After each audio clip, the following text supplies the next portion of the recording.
मन अधन मधु चतुर्वेदी की 7 कहानियों का संग्रह है। इन कहानियों को पढ़ने का एहसास किसी रोलर कोस्टर की सवारी सा है। 160 पेज की किताब हिंदी युग वेस्टलैंड से 2019 में प्रकाशित हुई है। करेंगे बुक की हर पहलू पर बात, लेकिन उससे पहले यदि आपने हमारा चैनल सब्सक्राइब नहीं किया है तो कर लीजिए और दबा दीजिए बेल आइकन ताकि आपको हमारी सारी लेटेस्ट अपडेट मिलती रहे। हेलो, मैं हूं ओशी और आप देख रहे हैं बुकबाज।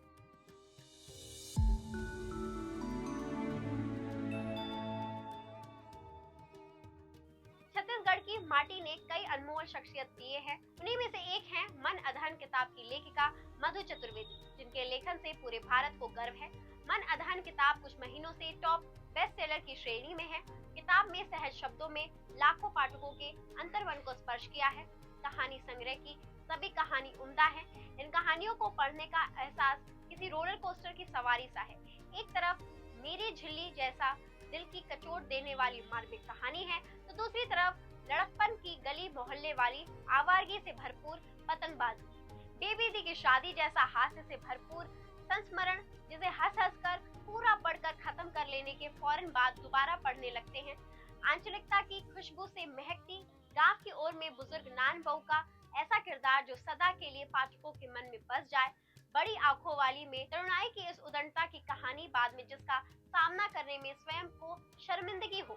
कहानी अम्मा की खाट हो या पति पत्नी के बीच रोजाना की चुहलबाजियों वाले इश्क में भीगे प्यारे पति देव, इन सभी रंगों के छींटे पाठक अपने जीवन में जरूर पाएंगे। सूर्य के प्रकाश के 7 रंगों की तरह ये 7 कहानियां भी भावनाओं का इंद्रधनुष मेल है। गांव का लहजा हो या शहरी शब्दावली, हिंदी और उर्दू के शब्दों के साथ सारी कहानियों को इतने प्यार से लिखा है कि आपको अपनी सी लगती है। पूर्वी उत्तर प्रदेश, वहाँ की भाषा शैली, उनकी जुड़ी हुई बातें और बोली भी अलग मजा देती है। चुटकियों में जो बातें लिखी गई हैं, वो पढ़ते टाइम चेहरे पर स्माइलें आती है। उनकी कहानी जितनी ताजगी से भरी है, उतनी ही यथार्थ से। तवे पर रोटियां सेकने की तर्ज पर कड़कड़ाती ठंड की गुनगुनी धूप में लेटे हुए करवट बदल बदल बदन पलटते रहिए। नान बाऊ को देखने पर लगता था कि प्रेमचंद जी की बूढ़ी काकी बस ऐसी होगी। बुढ़ापा बहुधा बचपन का पुनरागमन होता है। कहीं सच ही पढ़ा था, जिंदगी के एल्बम में बचपन की ब्लैक एंड व्हाइट तस्वीरें ही रंगीन है। इसी तरह की बेहतरीन उम्दा संवाद कई जगह पर देखने को मिलती है। एक इंटरव्यू में लेखिका कहती है, मेरे लिए लेखन अपने भीतर चल रही कश्मकश, बेचैनी और भावनात्मक तूफान से उबरने का जरिया है।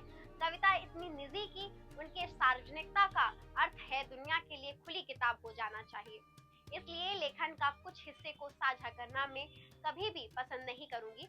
इस बीच 4 साल पहले फेसबुक पर लोगों द्वारा अपने लेखक के अंश या कविताएं पोस्ट करते देख मैंने भी चुनिंदा सामग्री पोस्ट करना आरंभ किया। पाठकों से मिलने वाली सकारात्मक प्रतिक्रियाएं अचंभित करने वाली थी। सोशल मीडिया ने ही मुझे नई राह दी। प्रसार के इस माध्यम से अखबार और पत्रिकाओं के प्रकाशन मुझ तक आए। मुझे अब सचमुच याद नहीं कि कविताएं कितनी पत्रिकाओं और अखबारों में छपे।